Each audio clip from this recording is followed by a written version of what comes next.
بسم الله الحمد لله والصلاة والسلام على رسول الله أما بعد. Assalamu alaykum wa rahmatullahi wa barakatuhu. Je continue avec le verset suivant de Sourate Al-Kahf, versets 4 et 5. وَيُنذِرَ الَّذِينَ قَالُوا اتَّخَذَ اللَّهُ وَلَدًا مَا لَهُم بِهِ مِنْ عِلْمٍ وَلَا لِآبَائِهِمْ كَبُرَتْ كَلِمَةً تَخْرُجُ مِنْ أَفْوَاهِهِمْ إِنْ يَقُولُونَ إِلَّا كَذِبًا. Et pour avertir ceux qui disent Allah s'est attribué un enfant, ni eux, ni leurs ancêtres n'en savent rien. Quelle monstrueuse parole que celle qui sort de leur bouche. Ce qu'ils disent n'est que mensonge. Avant de continuer, nous allons revenir au verset précédent pour faire le lien, Inch'Allah. Nous avons dit qu'Allah subhanahu wa ta'ala a dit قَيِّمًا لِيُنذِرَ بَأْسًا شَدِيدًا مِنْ لَدُنْهُ. Un livre d'une parfaite droiture pour avertir d'une sévère punition venant de sa part. وَيُبَشِّرَ الْمُؤْمِنِينَ. Donc nous avons dit que dans la première partie de ce verset-là, Allah subhanahu wa ta'ala explique que ce Coran-là est là pour avertir. Avertir qui? Ce n'est pas cité. Dans la suite, il dit pour annoncer la bonne nouvelle aux croyants. Donc par analogie, si la bonne nouvelle est annoncée aux croyants, l'avertissement est dirigé vers les mécréants. Si nous gardons cet avis, que le sous-entendu, lorsqu'Allah Ta'ala dit pour avertir d'un châtiment douloureux, c'est-à-dire pour avertir les mécréants d'un châtiment ou d'une punition sévère. Donc ce sont les mécréants qui sont visés ici. Donc dans la suite, Allah Ta'ala dit, et pour avertir ceux qui disent Allah s'est attribué un enfant. Est-ce que le fait de dire Allah s'est attribué un enfant est une mécréance ou pas? C'est une mécréance claire. Celui qui a une telle croyance est un mécréant sans aucun doute. De ce fait-là, la question que nous pouvons nous poser à ce stade-là est de savoir pourquoi Allah subhanahu wa ta'ala a généralisé à tous les mécréants, c'est-à-dire que dans le verset qu'on a cité précédemment, pour avertir tous les mécréants en général, et pourquoi ici il spécifie une catégorie parmi les mécréants, qui sont ceux qui ont attribué un enfant à Allah. D'après l'imam Ash-Shawkani, Allah subhanahu wa ta'ala a particularisé. Ça veut dire, dans une généralité, il a sorti cette particularité. La généralité, c'est parmi tous les mécréants, il a sorti cette particularité qui est d'attribuer un enfant à Allah, parce que d'après lui, dans son tafsir, il dit que, car c'est la forme de mécréance la plus grave, car Allah l'a spécifié. Et d'ailleurs, ce style n'est pas étrange au Coran. Lorsqu'on va dans Surat Al-Falaq, Allah subhanahu wa ta'ala dit قُلْ أَعُوذُ بِرَبِّ الْفَلَقِ مِنْ شَرِّ مَا خَلَقَ, contre le mal de ses créatures. Donc de tout ce qu'il a créé. Le mal de la création en général. Mais ensuite, il spécifie trois mots, M-A-U-X, qui sont مِنْ شَرِّ غَاسِقٍ إِذَا وَقَبْ, la nuit lorsqu'elle s'assombrit, وَمِنْ شَرِّ النَّفَّاثَاتِ فِي الْعُقَدِ, celle qui souffle sur les nœuds, et وَمِنْ شَرِّ حَاسِدٍ إِذَا حَسَدَ, l'envieux lorsqu'il envie. Donc, Allah Ta'ala c'est une généralité, mais ensuite il en a spécifié trois. C'est-à-dire que, déjà de dire que le mal de tout ce qu'il a créé s'englobe toutes sortes de mal, ou bien de maux. Mais là, il en a spécifié trois, donc ce qui prouve que le mal dans ces trois catégories est grand, et immense. Ici c'est pareil, Allah a parlé des mécréants en général, il a spécifié un type qui sont ceux qui ont attribué un enfant à Allah.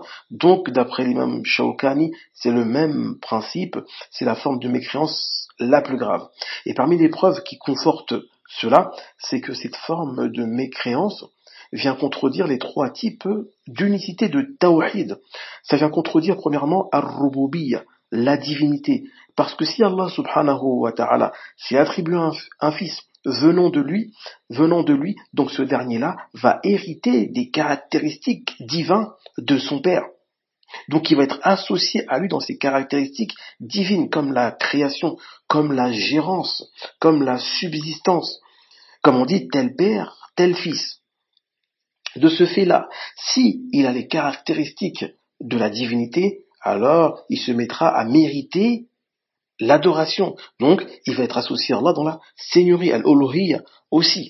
Car s'il a une part de divinité, c'est-à-dire qu'il subvient aux créatures, il crée des créatures, donc il aura le droit d'être adoré. Et ceci est la conception chrétienne, qui sont convaincus que Jésus a des caractéristiques divines ayant pour père Dieu. Donc de ce fait-là, il a le droit d'être adoré. Ensuite, cela vient contredire aussi le tawhid des noms et attributs. Pourquoi? Parce qu'Allah subhanahu wa ta'ala ne sera plus unique dans ses noms et attributs, et même il va perdre certains noms et attributs. Comme As-Samad, celui qui se passe de tout dont tout le monde a besoin, là il ne se passe pas d'avoir un enfant. Et il ne sera plus le seul à créer, à diriger, à gérer, à donner la subsistance. Donc on voit que cette forme de méfiance est très grande. Et peut-être voire même, comme a dit l'imam Shawkani, est la pire. Ensuite, du point de vue textuel, ce qui vient renforcer l'avis de l'imam Shawkani, c'est qu'Allah subhanahu wa ta'ala va nier ici à 3 reprises. Ça veut dire qu'il va réfuter de 3 manières différentes. Et ça vient renforcer la gravité de ce péché-là, de cette forme de mécréance. La première réfutation, c'est lorsqu'elle dit « Ma lahum bihi min ilm ». Ils n'ont aucune science en cela. Ils n'en savent rien du tout. En langue arabe, ma lahum bihi min ilm. En langue arabe, on peut enlever le min. On peut dire ma lahum bihi ilm.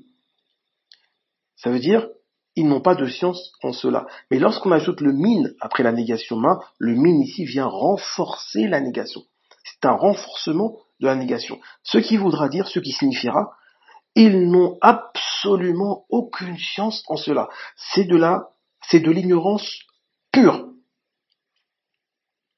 Donc on voit que ceux qui portent cette connaissance-là sont ignorants. Allah ne s'arrête pas là. Il dit voilà les abaihim. Leurs ancêtres aussi n'ont aucune science en cela. En d'autres termes, ceux qui portent ces connaissances-là sont ignorants. Leurs enseignants sont ignorants. Donc c'est de l'ignorance pure. Cette parole n'a d'autre origine que l'ignorance. Subhanallah. Ensuite, Allah subhanahu wa ta'ala dit Kaburat kalimatan takhruju min afwahihim. C'est la deuxième réfutation. Quelle immense parole que celle qui sort de leur bouche. En langue arabe, kaburat, cette forme-là, peut signifier l'étonnement. En d'autres termes, mais comment une telle parole peut sortir de leur bouche? Comment une parole si ignoble, si grave, peut sortir de leur bouche? Et ensuite, ici, en langue arabe, il y a un style littéraire, le fait de préciser. Parce que là, on sait tous qu'une parole sort de la bouche. Pourquoi Allah subhanahu wa ta'ala dit qu'il sort de leur bouche? Ici, cela peut signifier 2 choses, d'après les commentateurs. Cela peut signifier que comment une parole si grosse peut sortir de cet endroit-là? Cette bouche qu'Allah a créée, comment une parole si grosse peut en sortir? Deuxième sens, cette parole n'a d'autre origine que leur bouche. Allah Ta'ala a montré l'origine de la parole. Cette parole n'a d'autre origine que leur bouche. Elle n'a pas d'autre origine en fait. C'est-à-dire, elle vient pas d'une science, d'un livre, d'une révélation. La seule origine, source, c'est ce que leur langue a dit. C'est leur langue qui a produit ça, c'est tout. Rien d'autre derrière. Ça vient renforcer le fait que c'est de l'ignorance. Troisième réfutation, Allah Ta'ala conclut en disant In yaquluna illa kaziban. Ils ne profèrent que mensonges. Ils ne font que mentir. En d'autres termes, ça vient confirmer tout ce qu'on a dit avant. Eux n'ont qu'une science, ni leurs ancêtres. Cette parole qu'ils ont prononcée, elle est ignoble, immense, et ce n'est que du mensonge. C'est mensonge sur mensonge. Et vous savez qu'il n'y a pas pire que mentir sur Allah subhanahu wa ta'ala. Comme Allah Ta'ala dit, qui est plus injuste que celui qui profère des mensonges sur Allah subhanahu wa ta'ala.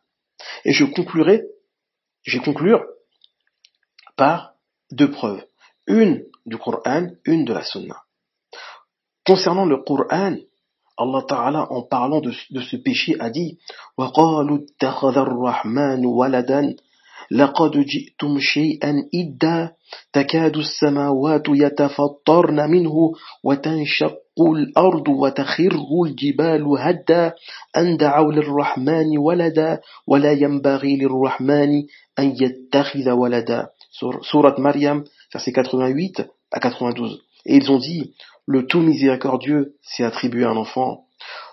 Vous avancez certes là une chose abominable, peu s'en faut que les cieux ne s'entr'ouvrent à ces mots, et que la terre ne se fende, et que les montagnes ne s'écroulent du fait qu'ils ont attribué un enfant au tout miséricordieux, alors qu'il ne convient nullement au tout miséricordieux d'avoir un enfant. Et dans le hadith rapporté par l'imam al-Bukhari, Allah subhanahu wa ta'ala a dit, dans le hadith Qudsi, que je vais traduire directement en français, il a dit, le fils d'Adam m'a démenti, alors qu'il ne lui convient pas de me démentir. Il m'a insulté, alors qu'il ne lui convient pas de m'insulter. Quant à son démenti envers moi, c'est de dire qu'Allah subhanahu wa ta'ala ne me ramènera pas, ou bien ne va pas me recréer comme il l'a fait la première fois. Allah subhanahu wa ta'ala a dit, la première création n'est pas plus difficile que le fait de les faire revenir, de le faire revivre. Et quant à son insulte envers moi, c'est lorsqu'il a dit, Allah s'est attribué un enfant, alors que je suis Allah, l'unique, celui qui se passe de tout. Je n'engendre pas, et je n'ai pas été engendré, et il n'y a rien qui lui est égal. Et donc de ce hadith-là, on tire clairement que Allah subhanahu wa ta'ala considère que ceux qui disent ça l'insultent. Donc on voit bien que cela vient renforcer la position de l'imam Shawkani. Le fait de dire cette chose-là est une insulte envers Allah. Et quel péché plus grave que d'insulter le Créateur. Wallahu ta'ala a'lam.